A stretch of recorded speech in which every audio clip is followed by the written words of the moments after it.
ಎಲ್ರಿಗೂ ನಮಸ್ತೆ. ಶ್ರೀ ರಾಘವೇಂದ್ರಾಯ ನಮಃ. ಶ್ರೀ ಗುರುಭ್ಯೋ ನಮಃ. ಜಾನ್ವರಿ ತಿಂಗಳ ಮೊದಲನೇ ಏಕಾದಶಿ ಶ್ರೀ ವಿಶ್ವವಸುನಾಮ ಸಂವತ್ಸರದ ಪುಷ್ಯ ಮಾಸದ ಕೃಷ್ಣ ಪಕ್ಷದ ಷಟ್ಕಿಲ ಏಕಾದಶಿ ಅಂತ ಬಂದಿದೆ.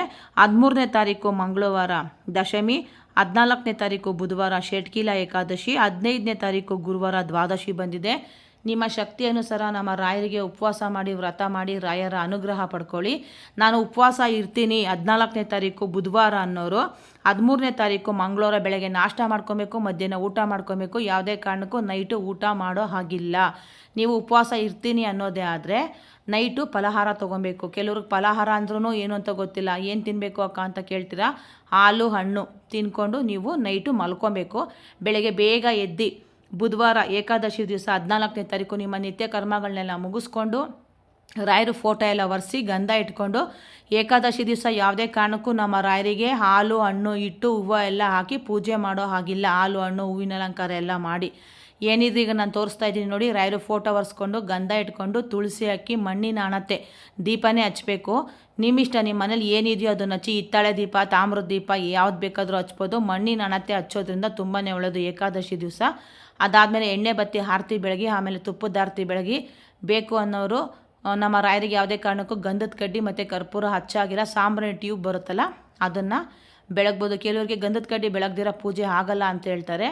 ಇನ್ನು ಕೆಲವರು ನಮಗೆ ಹಚ್ಚಲೇಬೇಕು ಅಂತ ಹೇಳ್ತಾರೆ. ಯಾವುದೇ ಕಾರಣಕ್ಕೂ ರಾಯರಿಗೆ ಗಂಧದ ಕಡ್ಡಿ ಹಚ್ಚೋ ಆಗಿಲ್ಲ. ಯಾಕೆಂದರೆ ಬಿದ್ರ ಕಡ್ಡಿಲಿ ಮಾಡೋದ್ರಿಂದ ರಾಯರಿಗೆ ಗಂಧದ ಕಡ್ಡಿ ಬೆಳಗಬಾರ್ದು. ಸ್ವಲ್ಪ ಜನ ಎಲ್ಲ ಡೌಟ್ ಎಲ್ಲ ಕೇಳಿದರೆ ನಾನು ವಿಡಿಯೋ ಹಾಕಿದ್ದೀನಿ, ಹೋಗಿ ಸರ್ಚ್ ಮಾಡಿ. ರಾಯರಿಗೆ ಯಾಕೆ ಕಡ್ಡಿ ಹಚ್ಚಬಾರ್ದು ಅನ್ನೋದು ಪೂರ್ತಿ ಮಾಹಿತಿ ವಿಡಿಯೋ ಯೂಟ್ಯೂಬಲ್ಲೂ ಹಾಕಿದ್ದೀನಿ, ಇನ್ಸ್ಟಾಗ್ರಾಮಲ್ಲೂ ಹಾಕಿದ್ದೀನಿ. ಒಂದು ಸರಿ ನೋಡಿ, ನಿಮಗೆ ಅರ್ಥ ಆಗುತ್ತೆ. ಹೊಸಬ್ರು ಯಾರೆಲ್ಲ ನಾನು ಏಕಾದಶಿ ವ್ರತ ಮಾಡ್ತೀನಿ ಅನ್ನೋರು ಹೋದ ತಿಂಗಳಿಂದ ತುಂಬ ಜನ ಆಗಿದ್ದೀರ ಹೊಸಬ್ರು. ನನಗಂತೂ ತುಂಬಾ ಸಂತೋಷ ಆಯಿತು. ನಮ್ಮ ರಾಯರದು ಉಪವಾಸ ವ್ರತ ಮಾಡಿ ರಾಯರ ಅನುಗ್ರಹ ಪಡ್ಕೊಳ್ಳಿ. ರಾಯರಿಗೆ ಇದು ಹಳೆ ವಿಡಿಯೋ. ರಾಯರ ಹತ್ರ ಯಾವುದೇ ಕಾರಣಕ್ಕೂ ಗ್ಲಾಸಲ್ಲಿ ನೀರಿಟ್ಟು ತುಳಸಿ ಹಾಕಿ ಪೂಜೆ ಮಾಡೋದಕ್ಕೆ ಹೋಗಬೇಡಿ. ಅದು ಮುಂಚೆ ಗೊತ್ತಾಗಿತ್ತು, ಈಗ ಒಬ್ಬರು ಅರ್ಚಕರು ಹೇಳ್ಕೊಟ್ರು. ರಾಯರು ಉಪವಾಸ ಇರೋದ್ರಿಂದ ಯಾವುದೇ ಕಾರಣಕ್ಕೂ ಗ್ಲಾಸಲ್ಲಿ ನೀರು ಇಡೋದಕ್ಕೆ ಹೋಗಬಾರ್ದು. ರಾಯರು ಅವತ್ತು ಪೂರ್ತಿ ನಿರ್ಜಲ ಏಕಾದಶಿ ಇರ್ತಾರೆ. ಆಮೇಲೆ ಇನ್ನೂ ಕೆಲವರು ಅಕ್ಕ ನಾನು ಕೆಲಸಕ್ಕೆ ಹೋಗ್ತೀನಿ, ನಂಗೆ ಕೆಲವು ಉಪವಾಸ ಇರೋದಕ್ಕೆ ಆಗೋದಿಲ್ಲ ಅಂತ ಅನ್ನೋರು ಹಾಲು ಹಣ್ಣು ತಿನ್ಕೊಂಡು ಉಪವಾಸ ವ್ರತ ಮಾಡ್ಬೋದು. ಇನ್ನೂ ಕೆಲವರು ಅಕ್ಕ ನನಗೆ BP ಇದೆ, ಶುಗರ್ ಇದೆ, ನಾನು ಟ್ಯಾಬ್ಲೆಟ್ ತೊಗೋತೀನಿ, ನನಗೆ ಹಾಲು ಹಣ್ಣು ತಿನ್ಕೊಂಡು ನನ್ನ ಕೈಲಿ ಇರೋದಕ್ಕೆ ಆಗೋದಿಲ್ಲ ಅನ್ನೋರು ಪೂಜೆ ಮಾಡೋ ತನಕ 10 ಗಂಟೆ 10:30 ಗಂಟೆ ಇದ್ದು ಅಕಸ್ಮಾತ್ ನಿಮ್ಗೆ ಅನುಕೂಲ ಇದ್ದರೆ ಬೇಗನೆ ಮುಗಿಸ್ಕೊಳ್ಳಿ 8:30 9 ಗಂಟೆ ಒಳಗಡೆ.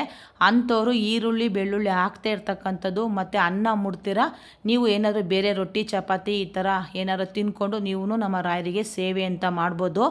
ಎಲ್ಲರೂ ಅಷ್ಟೇ, ಈಗ ಮುಂಚೆ ಥರ ಯಾರೂ ಇಲ್ಲ. ಏಕಾದಶಿ ವ್ರತಾಚರಣೆ ಮಾಡೋರು ಭಕ್ತಾದಿಗಳು ತುಂಬಾ ಆಗೋಗ್ಬಿಟ್ಟಿದ್ದೀರಾ. ಎಲ್ಲ ಥರ ಮಾಹಿತಿ ವಿಡಿಯೋ ನಾನು ಇಲ್ಲೇ ಯೂಟ್ಯೂಬಲ್ಲಿ ಹಾಕಿದ್ದೀನಿ. ಸಫಲ ಏಕಾದಶಿ ವಿಡಿಯೋ ಹಾಕಿದ್ದೀನಿ ನೋಡಿ, ಅದರಲ್ಲಿ ಪೂರ್ತಿ ಮಾಹಿತಿ ನಾನು ಕೊಟ್ಟಿದ್ದೀನಿ. ನಿಮ್ಮ ಮನೆಯಲ್ಲಿ ಏನಿದೆಯೋ ಒಂದು ಹಾಲು ಹಣ್ಣು ಇಟ್ಟು ದ್ವಾದಶಿ ದಿವಸ ಪೂಜೆ ಮಾಡಿ. ಅಕಸ್ಮಾತ್ ಇಲ್ಲ ನಾನು ಊಟನೆಲ್ಲ ಬಡಿಸ್ತೀನಿ, ಯಾಕೆಂದರೆ ಏಕಾದಶಿ ದಿವಸ ರಾಯರು ಉಪವಾಸ ಇರ್ತಾರೆ, ನೀವು ಎಲ್ಲ ಉಪವಾಸ ಇರ್ತೀರ. ಹಾಗಾಗಿ ಪಂಚಾಮೃತನಾದರೂ ಮಾಡಿರಿ.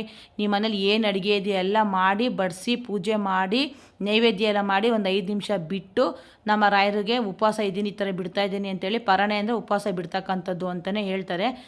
ಅದಕ್ಕೆ ತುಳಸಿ ತೀರ್ಥ ತೊಗೊಂಡು ನೀವು ಉಪವಾಸ ವ್ರತ ಬಿಡ್ಬೋದು. ಎಲ್ರಿಗೂ ಒಳ್ಳೆಯದಾಗಲಿ. ನಮ್ಮ ರಾಯರು ಅನುಗ್ರಹ ಎಲ್ಲರ ಮೇಲೆ ಇರಲಿ ಅಂತ ನಾನು ಕೇಳ್ಕೊತೀನಿ. ಶ್ರೀ